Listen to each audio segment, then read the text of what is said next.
welcome back to my channel. I'm Naysha Nicole if you're new here, and on my channel I give you guys lifestyle tips, story times, and anything else I want to put on my channel. So in today's video, I'm going to give you guys another client horror story, and this time the story is about me being the client. And so this story time is about a time where I was looking for a hairstylist to do my hair. And you know, in this generation, this time now, everyone goes to social media, mainly Instagram, to find a new hairstylist, a new lash tech, a new nail tech, whatever. So that's what I did. I went searching on Instagram to find a hairstylist that can do the hairstyle I wanted for myself. And if you guys didn't know, I don't like to do my hair, but I do get my hair done every so often.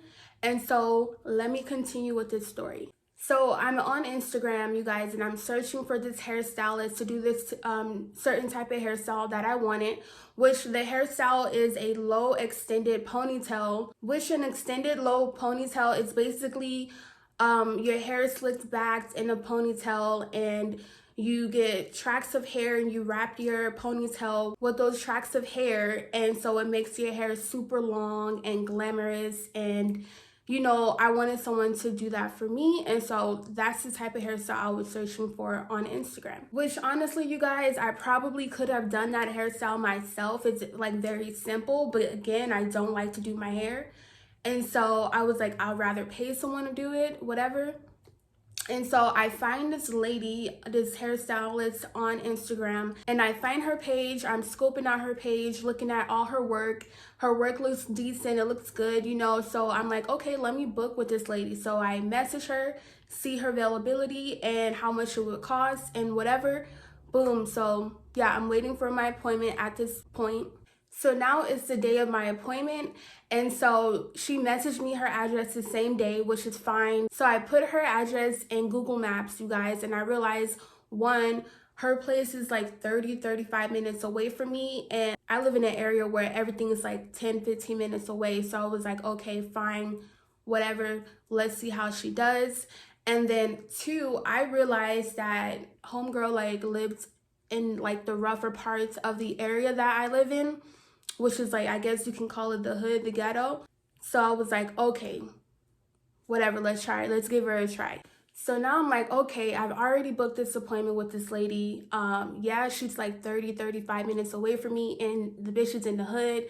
So I'm like, whatever, like, and this is no offense to anyone who lives in a rougher part of any area, because to be honest, half of my family lives in rougher parts of areas. It's not a big deal. But me being like a woman, I'm like, okay, I'm super glad I booked this appointment in the daytime and not like in the evening or late afternoon, because again, I am a young woman.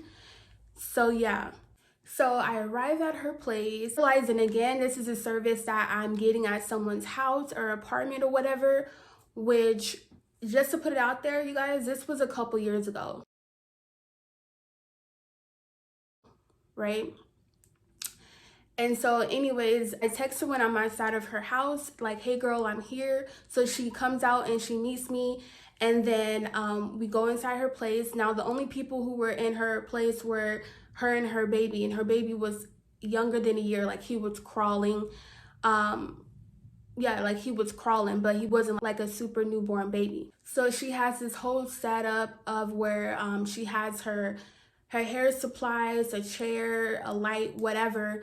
And so she starts to do my hair. She puts her baby in this like little rocker chair or whatever, so he could be occupied.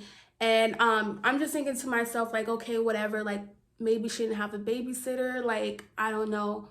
But I'm like, let me just get my hair done. I'm already here, you know. So she's doing my hair and we're talking.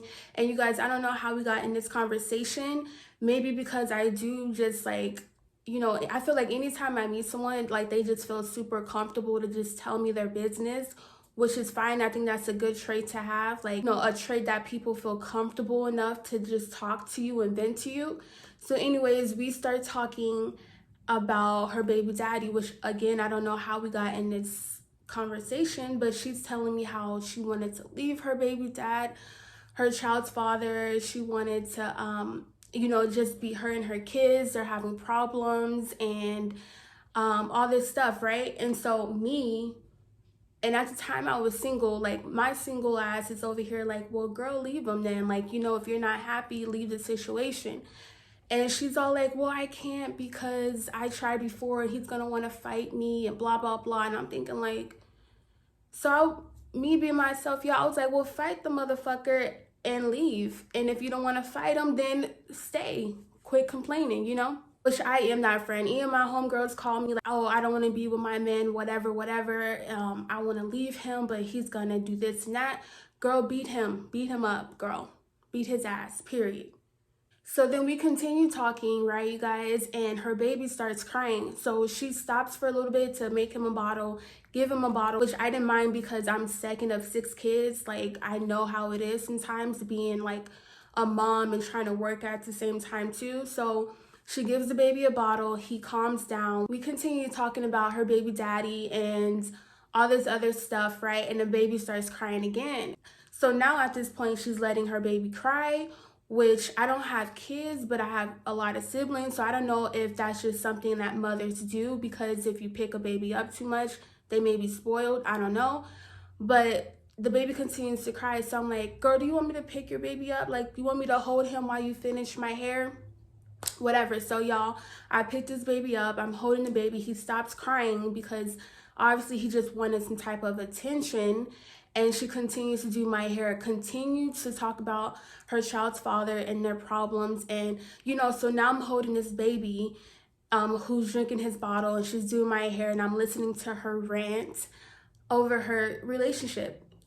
So now, you guys, mind you, this is the first time I have ever met this woman. I met her on Instagram. And so I'm just like, okay, whatever. Like, you know, I kind of know the struggle of, like, again, working and trying to be a mother. No, I don't have kids, but I do have a lot of siblings. So I'm like, whatever. Like, in my mind, I'm thinking this is the last time, the first and last time I'm coming to this lady to get my hair done.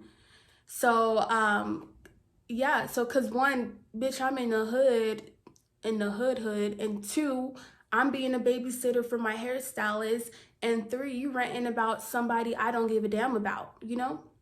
So anyway, she continues to do my hair. I'm holding her baby, and she gets a little closer, and I don't know if she just needed a closer look to my hair. I don't know why she got that close, whatever. She's doing my hair.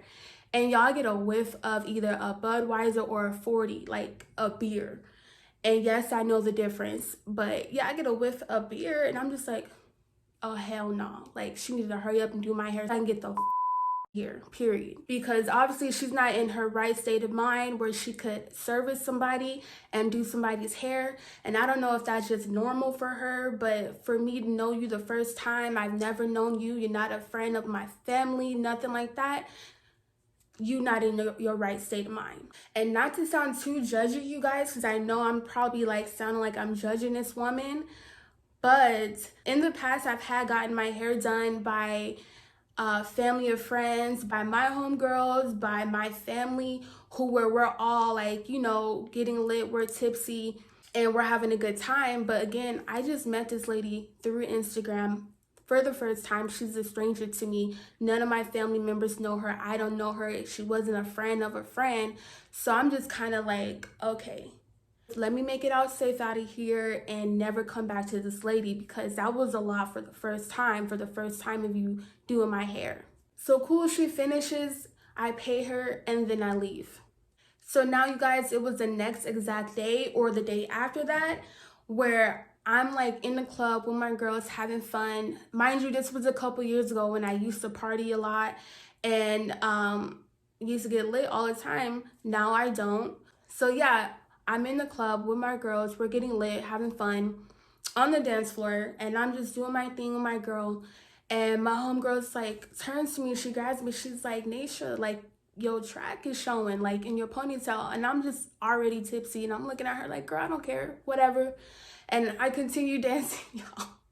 And she's like, no, girl, we need to go to the bathroom and fix it, because you're not just gonna be looking crazy out here in the club, like, whatever. So I'm like, okay, fine, whatever. We go to the bathroom. I end up just wrapping my hair in a bun, in like a low bun, with my scrunchie that I had on my wrist. And if you're a girl, you know you carry a scrunchie on your wrist or in your purse. like it's casual as part of your attire just in case you got to do something, you know what I mean? So yeah, that's what I did. I wrapped my extended ponytail into like a low ponytail, like into a low bun. And then I took my ass back on the dance floor and finished my night. And to be honest with you guys, I didn't care. I was lit and I was just like over the whole situation. Because in the back of my mind, I knew I had to either take that loss with the money I gave her for this hairstyle, or I was going to have to hit her up and possibly deal with, you know, her like life or whatever the shit she was going through. So yeah, you guys, I didn't really care, and that's why I was like, no girl, whatever, let my track show. So the next day, you guys, I did end up messaging her, and because I'm like, you know what, I might as well like get this hair done over, like whatever. And so I did message her and I said, hey girl, my ponytail is loosened, you know, can you fix it, whatever. And she messaged me and she was like, oh, I was trying a new technique and I knew I should have glued it on. And I don't know if she tried, there's like two different methods of a low ponytail, a low extended ponytail. I guess you can use bobby pins or you could glue it on. I don't know. But she goes, I knew I should have used the glue method and not the bobby pin method. And now I'm just thinking, like, obviously you weren't thinking, like, you were probably lit, bitch. Like, say that because I smelt the fucking Budweiser on your breath, you know? But she's like, okay, yeah, girl, I'll fix it for you. I apologize, whatever. And so she gave me a date and time where she can fix the hairstyle for me. So, yeah. And yeah, like I said before, you guys, there were, like, red flags with her baby crying, with her rants about her baby daddy, her beer breath, and anything else. It was just a lot of red flags, yes. And I should have been like, whatever, like, let me do my own hair or let me go to someone else. But I don't know, back in the day, you guys, years ago, I just didn't give a fuck. Like, I just didn't care about a lot of stuff, right? And so yeah, I was just like, whatever, it's nothing I couldn't handle, so I'm gonna go back and get my hair fixed. I don't know. So yeah, anyways, you guys, I go back to her house to get my ponytail fixed. This time she has someone watching her baby, which was cool. And I think, I don't know, I think I give like facial expressions off. Like, I think I wear my heart on my sleeve. Like, one of my professors told me I do that. And I think I gave her like probably like a face expression of like a what the fuck, because she had a babysitter when I came in for the second time to get my hair fixed, and I didn't smell no Budweiser, no 40 on her breath when she was doing my hair, and she was quicker, you know, and we didn't talk about her baby daddy or anything like that, and everything was Gucci, it was good. And so I was like, okay girl, bye. And I left, and that was that, and I never went back to her again, like any of that. And honestly, you guys, I probably just caught her on the wrong day. I don't know, because I just be running into stuff, you guys. Like I said, my life is a movie, and I don't know if I just have bad luck. I don't know. But I'm gonna just say I caught her on the wrong bad day, because it was just a lot of stuff that was happening on my first time ever meeting this woman who was just only supposed to be doing my hair. So moral of the story, you guys, I'm not gonna say don't find your hairstylist or your nail tech or your lash tech on Instagram, because honestly, in this time now, that's how you do find whatever stylist you need to like service you, is through social media. But I will say, make sure they have good reviews. Go through the comments, through their pictures, go through their friends. Like, do some research on them before you just head to them and book an appointment. Make sure you know what location they're at. Like, when you want to book an appointment, make sure you ask questions like, hey girl, are you a home stylist or do you have a salon? Where are you working at? Where's your location at? And just make sure you know some type of background before you go to someone for the first time, so you don't have to deal with a bad hairstylist and have a hair horror story. And you know, you don't have to deal with a bad hair appointment or deal with anything that you're not wanting to, because honestly, when you book an appointment, you want to just book that appointment and get that service and pay your money and keep it pushing. And so you guys, I just vowed never to go to a hairstylist or any stylist in general that I met on Instagram. And that's just my personal preference. And unless I know them, that's just my personal preference, because I've been having bad luck with meeting people on Instagram and meeting hairstylists and any kind of stylist to like service me through Instagram. So yeah, I don't know. Actually, I have good luck because nothing has ever happened to me at these appointments. So yeah, you guys, like a bitch be having bad luck finding stylists on Instagram, on Facebook, whatever. So I just vowed not to do that again. And yeah, so yeah, this is one of my worst horror hairstylist appointments. And I don't have plenty because I just learned my lesson with that. This did happen years ago, and it didn't happen again because, like I said, I learned my lesson. And so learn from me, learn from my mistakes again. So you guys, that was the end of this video. I don't know how long or how short this video is, but if you did like it, give this video a big thumbs up. Don't forget to comment and subscribe, and share this video for anyone who needs to hear this. Anyone that you know is crazy enough to just go to people's houses and get service without doing a lot of research on them, send them this video so they can learn from my mistakes. And I'll catch you guys in the next video. Bye.